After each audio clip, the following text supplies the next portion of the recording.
मध्य प्रदेश के दमोह ज़िले के एक छोटे से गांव से बिलोंग करता हूँ। सर मेरी फैमिली जो है वो किसान परिवार से बिलोंग करता हूँ। मैंने अपने ग्रेजुएशन में बीटेक एग्रीकल्चरल इंजीनियरिंग की है और सर मैं भी एक लोअर क्लास फैमिली से आता हूँ। सर सबसे पहले तो मैं बताना चाहूँगा कि मैं यहाँ तक जो इस सफलता के मुकाम पर पहुँचा हूँ उसमें मेरे भैया का बड़ा योगदान है सर। मेरे बड़े भाई ने मुझे कैसे भी करके अपनी ज़रूरतों को सीमित करते हुए कैसे भी करके इस मुकाम पर खड़ा किया हुआ।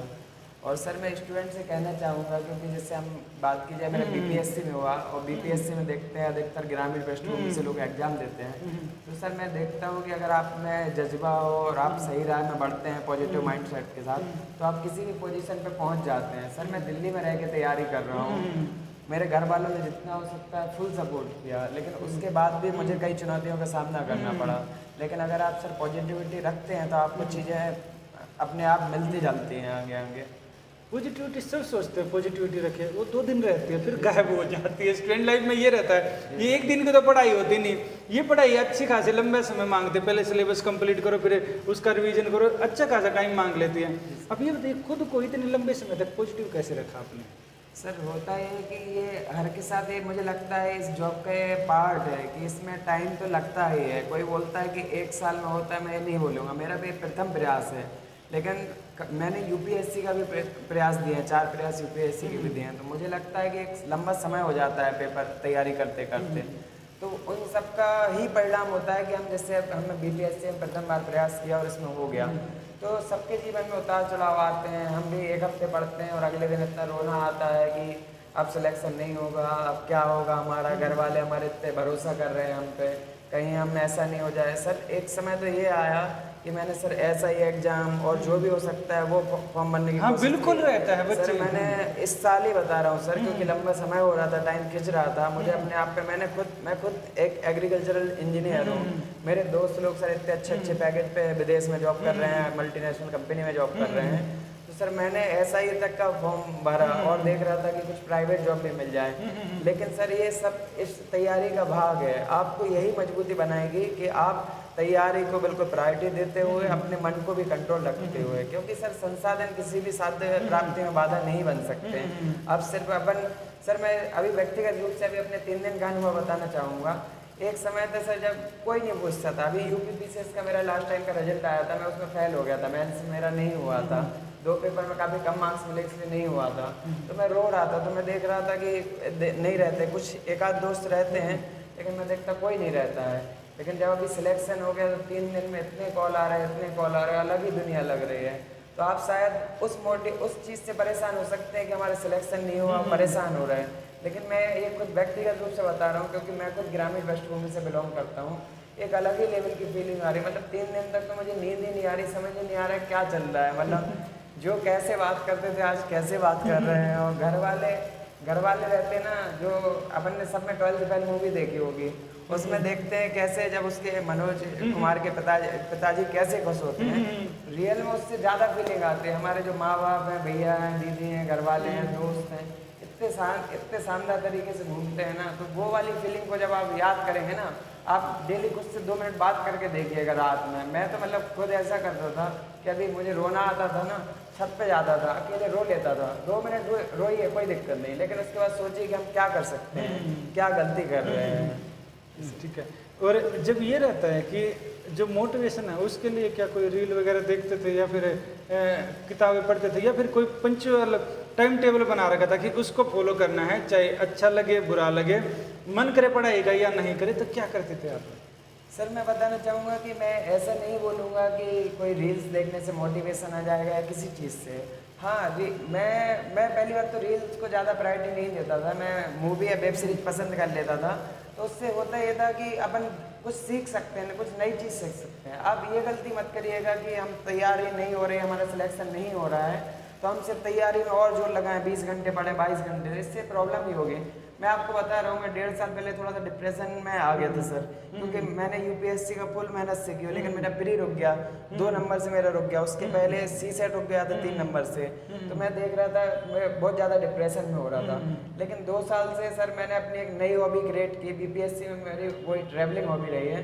मैंने ट्रैवलिंग हॉबी रखी। इतना ज़्यादा पैसे नहीं मेरे पास कि मैं कहीं भी घूम सकता हूँ, लेकिन जैसे मैंने ट्रैवलिंग हॉबी की ना तो सर मैं मोबाइल नहीं चलाता था, मुझे लगता है ना कि बहुत ज़्यादा डिप्रेशन हो रहा, तो एक दिन मैं छोड़ के जहाँ भी जो भी लोकेशन हो, कभी गंगा किनारे ऋषिकेश में बैठ गया, कभी हरिद्वार चला गया, कभी आगरा चला गया, कभी दिल्ली में कहीं चला गया, तो ऐसा करता था। अपनी किसी हॉबी को टाइम देने से हमारा सर मोटिवेशन बना रहता है। तो मुझे लगता है कि सिर्फ पढ़ाई से नहीं होगा, क्योंकि सर मैं बता रहा हूँ मैंने बीपीएससी में यूपीएससी से बहुत ही कम मेहनत की, लेकिन इसमें हो गया क्यों? क्योंकि जब मैं मतलब घूमने जाता था मेरा दिमाग बिल्कुल शांत हो जाता था, फिर जो करता था वो परफेक्ट करने की कोशिश करता था। जी सर, बहुत अच्छा है। आप ये बताइए, जैसे आपने प्रीलिम्स का है, प्रीलिम्स में आपने क्या पढ़ा, क्या कुछ किया, और लास्ट टाइम में आपने क्या किया? क्योंकि जब लास्ट के जैसे अभी 1 महीना बचा है, तो बच्चों को क्या नया कुछ पढ़ना चाहिए या रिवीजन करना चाहिए, क्या कुछ किया आपने? मैं बताना चाहूँगा कि मैं पिछले 1.5 साल से वर्किंग भी रहा हूँ, मतलब कोचिंग इंडस्ट्री से जुड़ा हूँ, उनके साथ भी काम किया है। तो मैंने देखा सर मुझे इतना ज़्यादा टाइम नहीं था प्रीलिम्स के टाइम, लेकिन मैं अगर अब बोल दूँ कि मैंने सिर्फ 2 किताब बस पढ़ के सिलेक्शन हुआ, तो ऐसी बात नहीं है। मैंने भी सर पूरी एनसीईआरटी पढ़ी है, लक्ष्मीकांत पढ़ा है, स्पेक्ट्रम पढ़ा, तो वो आपको पढ़नी ही पड़ेगी, यानी अगर कोई शॉर्टकट नहीं है। जी सर, ठीक है। मतलब अभी मैं कोई एग्जाम देता हूँ तो जैसे मैंने अभी झारखंड का दिया, मेरे पास सिर्फ 7 दिन का टाइम था, मैंने 7 दिन में मतलब मेरे पिछले बार के कट ऑफ से 27 क्वेश्चन ज़्यादा सही हुए हैं। तो मैं देखता हूँ इसमें ये नहीं है कि मैंने सिर्फ शॉर्टकट में मतलब पढ़ा ही 7 दिन करके, कि नहीं, आपका एक बैकग्राउंड रहता है। आप इतनी सारी बुक पढ़ते हैं ना, तो और आप फ्री माइंड से पढ़ेंगे तब तो आपके दिमाग में वो चीज़ें छपी रहती हैं। फिर ये रहता है कि आप अब ऐसे नॉर्मल बीपीएससी करना चाहें, अगर आपने सब बुक पढ़ चुके हैं तो आप बिल्कुल बेसिकली पीवाईक्यू उठाइए। अभी जैसे लोगों ने हुआ बना के रखा है कि एईडीओ का क्वेश्चन पेपर आया है, मैंने एईडीओ का नहीं दिया था, लेकिन अभी देख रहा था तो लोग बोल रहे हैं कि बस इतना कठिन पेपर आया, जबकि अगर आपने सिर्फ पीवाईक्यू बस लगा है ना बेसिकली, तो सर हर क्वेश्चन का आंसर आसानी से निकल सकता है। यानी लोग क्या बोलते हैं, उसकी बजाय अपने पर ध्यान दीजिए, अपनी स्ट्रेटेजी बनाइए। जी सर, बिल्कुल ठीक है। ये हो गया प्रीलिम्स का। अच्छा, मेंस में आपने क्या कुछ किया, और क्या आपने जो मेंस होता है आंसर राइटिंग का कैसे किया, और पेपर को मैनेजमेंट कैसे किया, खासकर पेपर 1 को? जी सर, पेपर 1 का जो पार्ट्स है, एक तो उसमें डीआई आता है और हिस्ट्री आता है, लेकिन बीपीएससी की एक खासियत है सर, इसकी कुछ मतलब इतनी ज़्यादा मेहनत ना करके आप थोड़ा मतलब स्ट्रेटेजिक रूप से काम लेंगे तो इसमें ज़्यादा मदद हो सकती है। जैसे सर बीपीएससी में क्या होता है, डीआई होता है, तो अपने को डीआई पे ध्यान देना है, लेकिन मैं देख रहा था कि बहुत सारे बच्चे क्या कर रहे थे कि टेस्ट सीरीज लगा रहे थे, ये कर रहे थे, लेकिन सबसे पहले हमारी प्रायोरिटी ये हो कि हमने पीवाईक्यू लगाया है कि नहीं लगाया, क्योंकि लगभग वही पैटर्न रिपीट हो रहा है। तो सर मैंने डीआई को अच्छे से किया, तो मेरे सर 64 या 72 नंबर है, क्योंकि वो 3 रेशियो या 2 रेशियो वाला क्वेश्चन गलत बोला। हाँ, बिल्कुल है। तो मेरे 72 में से 64 मार्क्स हैं। और पेपर में क्या हुआ था सर, जैसे कम पेज आए तो कई लोगों ने रफ में लिख दिया, तो ये आपको थोड़ा सा आप स्ट्रेटेजी बनाएंगे और थोड़ा फ्री माइंड रहेंगे तो आप ध्यान दे पाएंगे कि आप रफ पेज में करेंगे तो आपको मार्क्स क्यों मिलेंगे। तो आपको पहली बार मैनेजमेंट का देखना है। दूसरा सर जीएस 1 में एक हिस्ट्री वाला पोर्शन रहता है, हर बार उसमें कुछ नया करना ही नहीं रहता। मेरे दोस्त मैं देख रहा था पूरी हिस्ट्री की स्पेक्ट्रम बुक उठाएंगे, हमने आपको पता है स्पेक्ट्रम हमने भी 10 बार पढ़ी है, लेकिन सर पेपर मेंस के पेपर के समय कभी नहीं उठाई मैंने। मेंस के पेपर के समय मुश्किल से मैंने हिस्ट्री के लिए मुश्किल से 50 पेज के नोट्स पढ़े होंगे, वो भी जैसे कुछ उज्ज्वल सर के जो टॉप 1 रैंक वाले थे उनके नोट्स उठा लिए, कुछ यूपीएससी के जो टॉपर थे उनके आंसर देख लिए। तो उधर फिक्स रहते हैं, उनको मैंने अपने 10-12 पन्ने में 20 पन्ने में बनाए नोट्स कि ये क्वेश्चन आते हैं, मैंने डाल लिया कि ये हमें लिखना है पेपर में। तो सर वही सेम रिपीट हुए, एक भी क्वेश्चन नया नहीं आया, तो वही क्वेश्चन मैंने पूरा रट के गया था या फिर जो भी अच्छे से बना के रखा गया था कि ये आया तो हमें ऐसा लिखना है, तो वही लिख के आ गया। दूसरा सर इसमें जो करंट अफेयर का पोर्शन रहता है उसके लिए मेरे सर जो मैंने यूपीएससी की तैयारी के दौरान सर जो मैंने न्यूज़पेपर पढ़ा या फिर जो चीज़ की वो ज़्यादा हेल्पफुल है, क्योंकि अपना जो बीपीएससी का क्वेश्चन पैटर्न है टॉप क्लास का आता है, यूपीएससी जैसे क्वेश्चन आते हैं पॉलिटी और इंटरनेशनल रिलेशन के खासकर, तो उसमें सर वो हेल्प हुई न्यूज़पेपर वगैरह का या फिर जो यूपीएससी के दौरान। साइंस टेक के लिए? साइंस टेक के लिए सर साइंस टेक मैंने बीपीएससी के क्वेश्चन को एनालाइज किया और उज्जवल सर की कॉपी देखना आप, मैंने मतलब बहुत सारे की देखी लेकिन कुछ टॉपर के याद नहीं आ रहे, टॉप 1 वाले और 10 वाले जो भी थे, तो उनकी कॉपी में एक पैटर्न देखा कि साइंस में एप्लीकेशन बेस्ड क्वेश्चन पूछे जा रहे थे और उन्होंने क्या लिखा था कि एप्लीकेशन को कैसे व्यापक करना। जैसे वो उज्जवल सर की आप कॉपी देखेंगे तो उसमें कंप्यूटर का कुछ आया था कि एप्लीकेशन बताना था, तो उन्होंने पूरा पेज भर के कम से कम 20 से अलग अलग फील्ड बता दिए। तो मैंने उसी स्ट्रेटेजी से उनके नोट्स चुराए नहीं, लेकिन उसको अपने अनुसार खुद नए नोट्स क्रिएट किए। अब तो चैट जीपीटी और एआई का मतलब जेमिनी वगैरह है, तो उससे बहुत बेहतरीन, उस पर आप डालेंगे अच्छे से तो आपको पूरा नोट्स दे देंगे। तो सर मैंने ऐसे जो बायोटेक्नोलॉजी है, नैनो टेक्नोलॉजी है और जो है उनका बेसिक मैंने तैयार करके रखा था।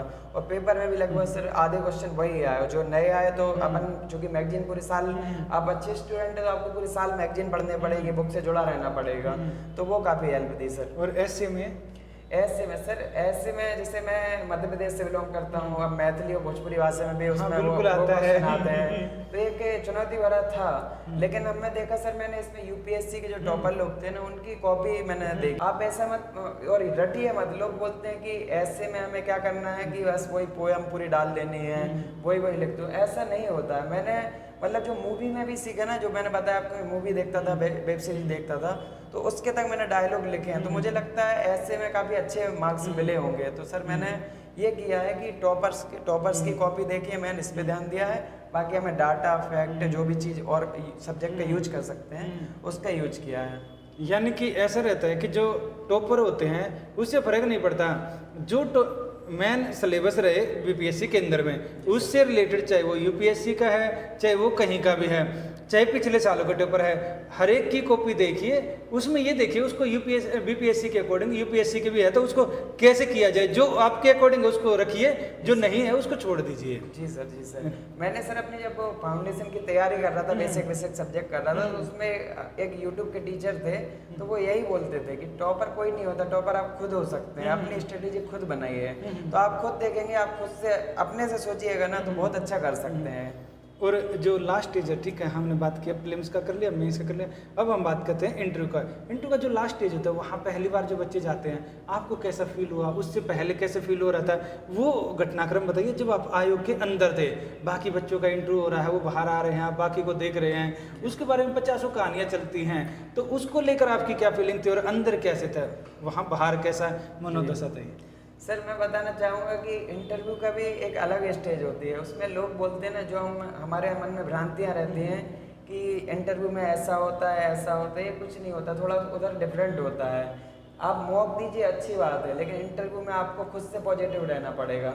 मैं सर, मेरा 10 मार्च को था, जब वो होली के बाद वाला फिर से स्टार्ट हुआ था, और मेरा पहले नंबर पर इंटरव्यू था, दीप्ति मैम का बोर्ड था। मैं इंटरव्यू के दौरान तो जब पहले रूम पे जब तैयार हो रहा था, तो मैं बहुत ज़्यादा डर रहा था, काँप रहा था, रोना आ रहा था, लेकिन एकदम से डर आ रहा था, क्योंकि जो सर वो डोपामाइन निकलता है ना, तो उससे ऐसा होने लगता है सर।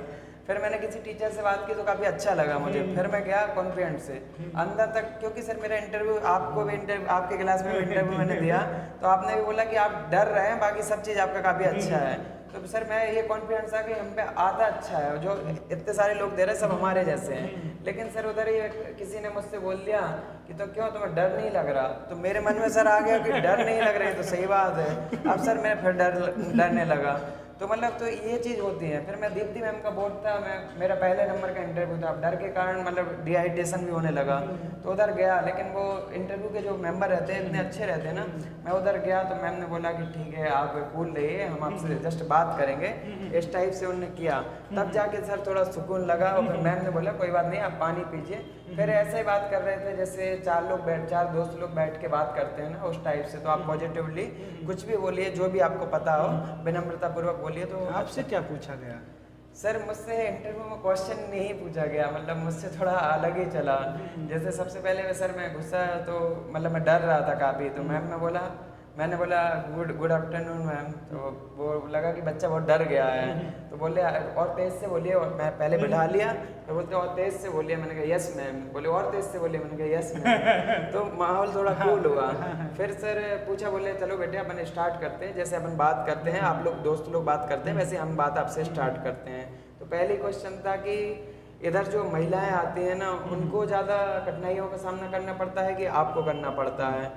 तो मैंने फिर बताया कि चूँकि मैंने कहा सर मुझे लगता है कि महिलाओं को ज़्यादा मतलब कठिनाइयों का सामना करना पड़ता है, क्योंकि मैंने कहा जैसे मैं इधर आया हूँ तो मैं इधर अकेले इंटरव्यू देने आया हूँ, लेकिन मैंने बाहर देखा कि जो महिलाएं आ रही हैं या फिर लड़कियाँ आ रही हैं, तो वो अपने फैमिली के साथ आ रही हैं क्योंकि थोड़ा सुरक्षा इश्यू रहता है मतलब उनको अकेले में, या फिर जैसे लड़के रहते हैं वो दिल्ली पटना जैसे शहर में काफ़ी दिनों तक स्टे कर सकते हैं, जबकि लड़कियों के सामने ये सब चुनौती आती हैं। तो मैम ने बोला शादी वगैरह भी कुछ होता है, तो मैंने कहा यस, मतलब आप जो जो सही हो सकता है वो बोलिए। तो मैंने कहा यस मैम, क्योंकि मैंने कहा लड़के लोग 2-2 4-4 5-5 अटेम्प्ट भी दे सकते हैं, जबकि लड़कियों पे 1-2 अटेम्प्ट के बाद शादी का प्रेशर आने लगता है।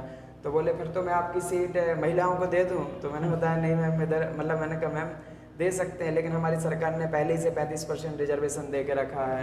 फिर ऐसी बेसिकली बात हुई, जैसे मैं उनको मतलब किताबों की बात बता रहा था, तो बोले ये सब हमें मत बताओ फालतू चीज़ें, आप ये बताओ आपने क्या फील किया। मतलब वो ओरिजिनलिटी जान रहे थे। जैसे अग्निवीर पर क्वेश्चन पूछा था, तो बोले कि अग्निवीर को क्या करना चाहिए, बंद कर देना चाहिए क्या? क्योंकि अग्निवीर में देखा गया कि सरकार कौन बोले कि अभी युद्ध हुआ ऑपरेशन सिंदूर के दौरान, बोले कोई चाह ही नहीं रहा था जिसकी लास्ट साल थी 25 साल होने वाले थे, तो वो बोल रहा था कि हम छुट्टी लेके आ जाएं, कौन मरना जाएगा उधर। तो बोले क्या लगता है सरकार से बोल दूं मैं कि बंद कर दें, इस टाइप से क्वेश्चन पूछे। तो मैंने फैक्ट के साथ और तथ्यों के साथ पूरा बताया कि नहीं सर ऐसा ऐसा होना चाहिए। फिर घूमने पे पूछा कि आपकी हॉबी ट्रैवलिंग है, तो कहाँ कहाँ घूमे, मैंने बहुत सारे वो बताया कि इधर इधर घूमा हूँ। तो बोले इधर घूमे हैं, बोले हाँ। फिर बोले आपने इससे क्या सीखा? तो मैं जो मतलब चीज़ें अपनी तैयार थी कि भारत एक विविधतापूर्ण देश है, ये बोले ये सब मुझे नहीं जानना, आप तो सिंपल शब्दों में बताओ कि आपने क्या सीखा। तो अब चूंकि मेरे में दीप्ति मैम का वोट था और एक और मैम थी, तो 2 महिला मैम थी और 1 पुरुष थे, तो पूरा महिला महिला पे चला लगभग इस टाइप से। तो फिर वही महिला मेरे मुँह से निकल गया कि मैंने देखा कि उत्तराखंड और केरला में गया तो क्या महिलाओं के बीच में डिफरेंस देखा। तो इस टाइप से सर प्रैक्टिकल चीज़ों पे बात हुई, क्वेश्चन कुछ पूछे नहीं, 3 क्वेश्चन पे पूरा वो चला। और इसमें वो आपकी राय जानना चाहते हैं कि आपका क्या मोटिव है, मतलब आप क्या सोचते हैं उसके बारे में। वर्ल्ड कप उस दिन हुआ था, उसके 2 दिन पहले उसमें वो अपना जो था उसने क्वार्टर फाइनल जिताया और ये जिताया, इन सब के बारे में पूछा उसका नाम क्या है, बोले जिताया ना। मैंने कहा हाँ, मतलब बहुत अच्छे से ट्रीट करते हैं। तो इस टाइप से बीच में कुछ ऐसी भी चीज़ हो जाती, जैसे मैं बैठा था तो इतनी दूर टेबल रहती, एक किताब उड़ रही थी। अब मुझे पता नहीं वो इंटरव्यू का पार्ट था या फिर क्या था, किताब उड़ रही थी, बाजू में पानी की बोतल लगी थी। तो मैम ने सर क्वेश्चन पूछ रहे थे और मैम ने बोला 1 मिनट स्टॉप, बोले कि वो आपके सामने वो किताब रखी, वो उड़ रही है, उस पर कुछ रख दीजिए। मेरे बाजू में मतलब पेंसिल पेन भी रखे थे और उधर पे पानी की बोतल भी रखी थी। तो शायद मुझे लग रहा था कि वो देखना चाह रहे थे कि आप क्या दिमाग यूज करते हैं। तो मैंने बोतल नहीं रखी, पानी की, पेंसिल और जो भी हो सकता था, इरेजर वगैरह ये रखा। फिर मैम ने एक और इरेजर पास किया। तो ये सब भी पार्ट हो सकते हैं। तो कुल मिला के ये है कि चाहे प्री हो चाहे मेंस हो चाहे इंटरव्यू में एक चीज़ ध्यान देना चाहिए हमें कि अपन ये सोचे ना सिर्फ किताबों के दम पे निकलेगा तो नहीं निकलेगा। इसमें अपने को माइंड मेंस का भी सर मैं बताना चाहूँगा एक अपनी तरफ से चीज़ कि जब मैं मेंस में बैठता था ना और मेरे दोस्त भी बैठते थे, तो मुझे लगा कि मैंने जैसे पहले मेंस में बैठता था जैसे उत्तर प्रदेश या मध्य प्रदेश के, तो उसमें बैठता था तो क्या मैं लिखने पे ज़्यादा जोर देता था, माइंड हमारा काम करना बंद कर देता है। तो हमें ऐसा नहीं करना, हमें माइंड को भी अपना बराबर उसमें महत्व देना है कि माइंड से खेले। क्योंकि अगर हमने अपने दिमाग, जैसे हम कहें कोई हमारे सामने टाइगर आ जाए और एकदम से हम डर जाएं तो उस चीज़ में और घबरा जाएंगे, लेकिन अगर हम घबराएं ना और शांति से काम ले तो वो ज़्यादा बेनिफिट हो सकता है। क्योंकि हमारी सारे फील्ड ही है, DYSP बनेंगे या फिर डिप्टी कलेक्टर बनेंगे या फिर RDO कुछ भी बनेंगे, तो उसमें ये दिन चुनौतियाँ हमेशा आएंगी। तो ऐसे में सर मुझे लगता है इसमें माइंड का गेम खेल ज़्यादा है कि आप कितने स्थिरता से काम ले सकते हैं। अच्छा, इसमें टाइम मैनेजमेंट कैसे किया आपने? सर टाइम मैनेजमेंट क्योंकि पेपर में ना पेपर छूट जाता है बच्चों का। जी सर, उसके लिए सर मैं बोलना चाहूँगा कि प्रैक्टिस बहुत करनी पड़ती है। क्योंकि सर मैं इतने टाइम से तैयारी की, मेरा PT नहीं होता था तो मैं ये नहीं सोचता था कि PT नहीं हो अब क्या करें। मैंने बहुत निबंध लिखे हैं सर, कम से कम 300 प्लस निबंध लिख दिए होंगे। और मतलब BPSC में भले ही मैंने कम निबंध लिखे हों, लेकिन जो उसके कंटिन्यू मेरी तैयारी चल रही थी ना, वो आपके मतलब बैकबोन में काम करती है। तो मुझे लगता है कि प्रैक्टिस जितनी करेंगे ना उतने परफेक्ट हो जाएंगे। प्रैक्टिस करना है, लेकिन ऐसा नहीं करना है कि ब्लाइंडली करें कि अपने दम पे कर रहे हैं, किसी से चेक नहीं करवा रहे ना किसी से सजेशन ले रहे हैं। तो वो एक चीज़ और होता है सर कि जैसे कुछ एज हो जाती है ना, तो हम सोचते हैं कि हमने 20 मेंस लिख लिए, 25 मेंस लिख लिए, 5 मेंस लिख लिए, तो उससे कुछ नहीं होता है। जब तक आप लोगों से सीखेंगे नहीं कि जैसे हमारे सामने सर खड़े, सर ने हमें बताया कि आपकी ये गलती है, तो हमें उसको ईगो पे नहीं लेना है। हम देख सकते हैं कि आखिर क्या गलती कर रहे हैं। नहीं तो सर होता क्या, मैं भी करता था, क्योंकि मैं भी एक गाँव से बिलोंग करता हूँ, तो गाँव में ही रहता है थोड़ा चीज़ें।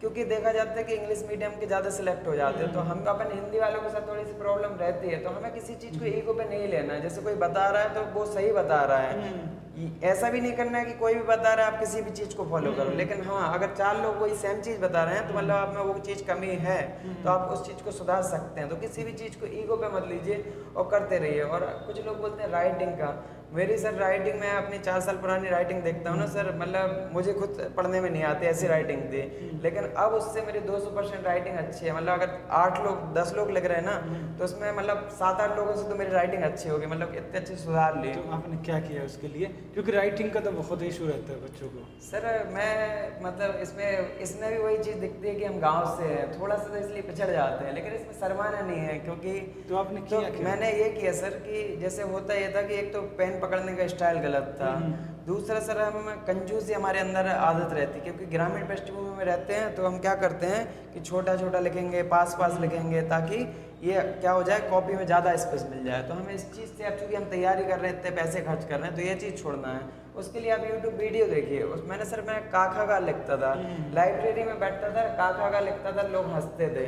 मैं क्या करता था सर, जैसे टॉपर्स की कॉपी देखी, एक दिन मैं टॉपर्स की कॉपी देख रहा था किसी, तो मैंने देखा कि मेरे अक्षर उनमें और उनमें बहुत अंतर है। मैं लिखता था तो कभी इस साइड हो जा रहा है, कभी इस साइड, कभी मतलब ऐसे ऐसे हिल रहे हैं, जबकि टॉपर्स के आंसर देखे ना वो गोल लिखते थे, गोल लिखते थे और एक निश्चित डिस्टेंस पर। बहुत ही अब मतलब मैं बताऊँ आपको समझ में नहीं आएगी, लेकिन आप का खा गा देख लीजिए, चाहे वो पहाड़ा लेके आ जाइए और उसके अक्षर को देखिए कैसे लिखते हैं। जैसे नमन ना मान ना, उसने कैसे लिखा है, तो आप बहुत अच्छे से ऑब्जर्व करेंगे ना, तो अगर आपकी गंदी राइटिंग आती है ना तो आपको दिख जाएगा बेसिकली अंदर कि आप जब लिखते हैं तो कैसा हो जाता है कि उनकी गोलाई ऐसी रहती है और अपन छोटा सा गोला बना देंगे। यानी आपने वो अप्रोच किया जिसको बोलते हैं बैक टू बेसिक। जी सर, वो चाइना यानी जो जहाँ बचपन में जहाँ गलती हुई उसी को जाकर ठीक कर दिया। जी सर, जी सर। ठीक है, कितना टाइम लगा इसको इसमें? सर ये भी कंटिन्यूटी प्रोसेस है, क्योंकि हमें फास्ट लिखना होता है। हम जब टॉप 100% राइटिंग अच्छी करेंगे तब जाके हमारे पेपर में 40% राइटिंग दिखेगी, लेकिन 40% दिखेगी ना उसमें हमारा बहुत अच्छा काम हो जाएगा।